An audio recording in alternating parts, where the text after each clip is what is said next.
জগন্নাথ মন্দিরের যে সাইট হুম। বা লোকেশন যেখানে এখন প্রেজেন্ট মন্দির দাঁড়িয়ে আছে, সেটা কিন্তু অন্তত যা প্রমাণ পাওয়া গেছে, ইনস্ক্রিপশনাল বা এপিগ্রাফিক বা আপনার আর্কিওলজিক্যাল তথ্য এখন অবধি যা আছে আমাদের কাছে, এখন অবধি যা আছে, তাতে অন্তত ওটা 6th সেঞ্চুরি অবধি যাচ্ছে, 5th সেঞ্চুরি 6th সেঞ্চুরি অবধি পাওয়া যাচ্ছে। সরলা দাসের উড়িয়া মহাভারত বা অন্যান্য কিছু যদি আমরা তথ্য দেখি, গ্রন্থ দেখি, সেগুলোতে আরও পুরনো হিসেবে দেখানো হয়েছে।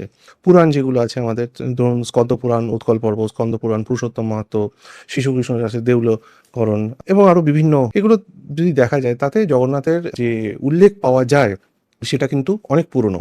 এবার মজার কথা হলো যে ওইখানে ওই সাইটে সোমবংশী কেশরীরা যারা পুজো করেছিলেন বা বানিয়েছিলেন, বা তার আগে হয়তো ভৌমকরারাও কিছুটা করে থাকতে পারেন, যা ইঙ্গিত পাওয়া গেছে, তাতে কিন্তু ওখানে ওনারা জগন্নাথ মন্দির বানাননি, ওখানে ওরা মাধব মন্দির প্রতিষ্ঠা করেছিল। মানে ওখানে জগন্নাথ মন্দির না, ছিল না? এর এর আর্কিওলজিক্যাল প্রমাণও পাওয়া যাচ্ছে। মহানদী ভ্যালি বা প্রাচী ভ্যালি, এগুলোতে যখন আর্কিওলজিক্যাল এক্সকাভেশন হয়েছে, সেখান থেকে প্রচুর পরিমাণ মাধব বিগ্রহ বেরিয়েছে, চতুর্ভুজ মাধব বিগ্রহ। এবার এই মাধব বিগ্রহগুলোর উল্লেখ বা এই মাধব পুজোর উল্লেখ কিন্তু এই সাইটেও পাওয়া যায়।